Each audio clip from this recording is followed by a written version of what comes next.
దశరథుడి మాటగా కైకేయి ఆదేశం. కైకేయి కబురు చేయడంతో వెంటనే రాముడు ఆమె మందిరానికి వెడతాడు. అక్కడ దశరథుడు దుఃఖితుడై ఉండటం చూసి ఆందోళన చెందుతాడు. ఏం జరిగిందని కంగారుగా అడుగుతాడు. దశరథుడిని తాను అడిగిన వరాలను గురించి కైకేయి చెబుతుంది. ఆ వరాలను తీర్చలేక, ఆ మాటను వెనక్కి తీసుకోలేక దశరథుడు సతమతమైపోతున్నాడని అంటుంది. భరతుడికి పట్టాభిషేకం జరగాలని, రాముడు అడవులకు వెళ్లాలనే తన అభిమతాన్ని వ్యక్తం చేస్తుంది. ఆమె మాటలను వినలేక, వింటూ రాముడిని చూడలేక దశరథుడు మరింత కుమిలిపోతుంటాడు. ఈ విషయంలో తన తండ్రిని బాధ పెట్టొద్దని, ఆమెకి ఆయన ఇచ్చిన మాట నిలబడుతుందని రాముడు అంటాడు. అలాగే తాను అడవులకు వెళ్లి తన తండ్రి మాటను నిలబెడతానని చెబుతాడు.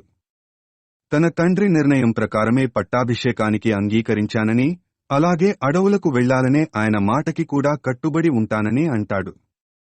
అందువలన తన తండ్రి మనసును ఊరడించవలసిన బాధ్యత ఆమెదేనని చెబుతాడు. వాళ్ల నిర్ణయం ప్రకారమే తాను అడవులకు బయలుదేరుతానని చెప్పి తండ్రి పాదాలకు నమస్కరించి వెనుదిరుగుతాడు. రాముడు తనకి దూరమైపోతున్నాడు. తన మనసుకి, తన రాజ్యానికి ఆనందాన్ని కలిగించిన రాముడు వెళ్లిపోతున్నాడు. అంతఃపుర భవనాల్లో తిరిగే రాముడు ఎలా కారడవులలో తిరగగలడు? చలి, ఎండ, వాన వంటి కాలాలను అతను ఎలా తట్టుకోగలడు? రాముడు కాసేపు కనిపించకపోతే ఆతృతగా వెతికే ఈ కళ్లకు ఎవరు ఆనందాన్ని ఇవ్వగలరు? రాముడిలా తన మనసుకు ఎవరు ఆత్మీయానుబంధాలను పంచగలరు? రాముడు వెళ్తున్నాడు. 14 సంవత్సరాల వరకు మరి కనిపించడు. కాలం ఎంత కర్కశమైనది అనుకుంటూ దశరథుడు తల్లడిల్లిపోతాడు. ఈ విషయాలేవీ తెలియని అయోధ్య వాసులు సంబరాల్లో మునిగి తేలుతుంటారు. ప్రతి ఇంట్లో ఒక పండుగ, ప్రతి వీధిలో ఒక జాతర జరుగుతున్నట్టుగా ఉంటుంది. రాజభవనాల్లోనూ అలంకారాలు, సన్నాహాలు సందడిగా జరుగుతుంటాయి.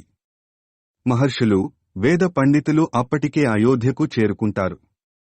తమకి కేటాయించిన వసతి మందిరాల్లో ఉంటూ కావలసిన ఏర్పాట్లను చూసుకుంటూ ఉంటారు. రాముడి పట్టాభిషేక వైభవాన్ని తలచుకుని కౌసల్య ఆనందంతో పొంగిపోతూ ఉంటుంది. అదే సమయంలో రాముడు ఆ మందిరంలోకి అడుగుపెడతాడు.